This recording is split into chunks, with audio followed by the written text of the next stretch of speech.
उस आंकड़े को छू गई है और जिसकी मुख्यमंत्री इस समय पीछे चल रही हैं।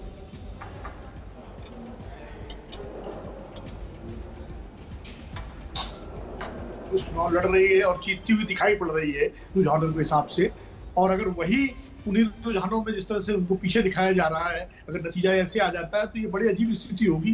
क्योंकि मुझे शायद याद नहीं आता है कि ऐसा कभी हुआ हो कि पार्टी जीत गई और नेता हार गया हो। ये तो हुआ है कि पार्टी भी हारी, नेता भी हारा। कई इनकम्बेंट मुख्यमंत्री चुनाव हारे हैं, लेकिन साथ में पार्टी भी हारी। नहीं, तो समूचे देश में हुआ है जब इंदिरा गांधी चुनाव हार सकती है, लेकिन ममता बनर्जी यहाँ पर इकलौता वो फैक्टर। प्रभु चावला जी भी हमारे साथ जुड़ गए। प्रभु जी, जिस तरीके से ममता बनर्जी इकलौती फाइटर टीएमसी की नजर आती रही, उनको चोट लगी, वो बैठ गई व्हील चेयर पर, एक प्लास्टर्ड पैर के साथ लड़ती रही, ये क्या संकेत होगा अगर वाकई 8,000 से अधिक का जो अभी उनका वो ट्रेल चल रहा है, वो कहीं मन में आशंका तो चल ही रही होगी, तृणमूल इसे एक्सेप्ट करे चाहे नहीं करे। प्रभु जी, तो ग्राउंड पे लोग होते हैं नेता, उनके स्वभाव से, उनके बिहेवियर से पता लग जाता है। परंतु ये बात ठीक है जो अभी विनोद बता रहे थे, सबसे पहले तृणमूल कांग्रेस की प्रवक्ता भी बता रही थी कि वहां पर कुछ ना कुछ गड़बड़ थी जिसकी वजह से ममता जी वहां बूथ पे बैठ गई थी।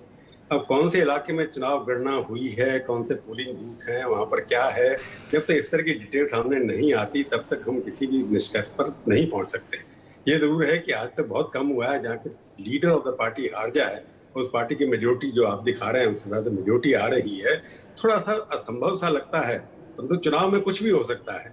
हम ये कहेंगे आपको आप थोड़ा वोट करना पड़ेगा बेटा, आपको सबके लिए जो भी रिजल्ट आ रहे हैं वो भी बदल सकते हैं। कई बार हुआ है, आज तक हमने बैठ करके देखा कि 12 बजे तक एक पार्टी का मेजोरिटी आ रही थी, 12 बजे के बाद दूसरी पार्टी मेजोरिटी में चली गई।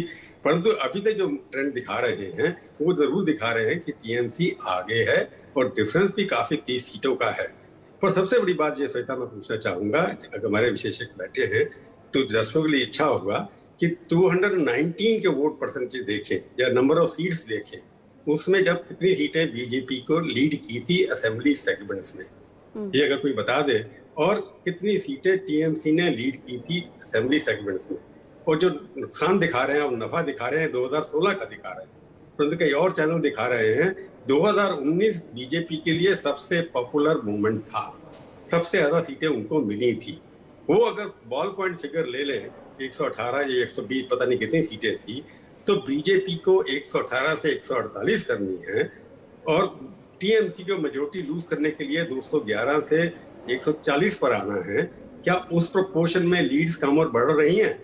ये कभी अगर बता दें, हमारे पत्र संजय बैठे हैं वहां, अगर उनके पास है या गुप्ता जी अगर आसपास है, तो आपको दर्शकों को अंदाजा लग जाएगा कि जो लीड्स आ रही हैं उसी प्रोपोर्शन में आ रही हैं कि एक बीजेपी को मेजोरिटी की तरफ ले जाए और टीएमसी को माइनॉरिटी की तरफ ले जाए। परंतु अभी रुझान टू अर्ली हैं, हमारे इलेक्ट्रिक एग्जिट पोल के मुकाबले लगभग वैसे ही चल रही हैं। ममता बनर्जी के लिए कोई कंक्लूसिव एविडेंस इस पर निकाल लाना थोड़ी जल्दी हो, लेकिन कब तक इंतजार किया जाए ये भी अपने आप में बड़ा सवाल है प्रभु जी, क्योंकि यकीनन अगर इस तरह से मार्जिन लगातार बढ़ता हुआ चला जा रहा है और नंदीग्राम वो सीट जहां पर मैं खुद कई बार होकर आई, वहां पर ऐसा लग रहा था कि पोलराइजेशन जबरदस्त तरीके से हुआ है।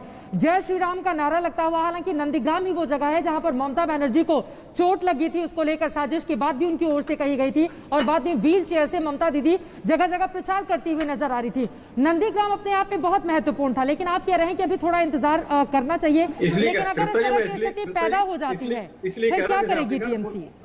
आपने कहा पोलराइजेशन हो गया, अब लगता है कौन से क्षेत्रों में चुनाव की गणना हो रही है, हिंदू बहुल क्षेत्र हैं या मुस्लिम, वहां पर बड़ा पॉपुलर है और परसेंटेज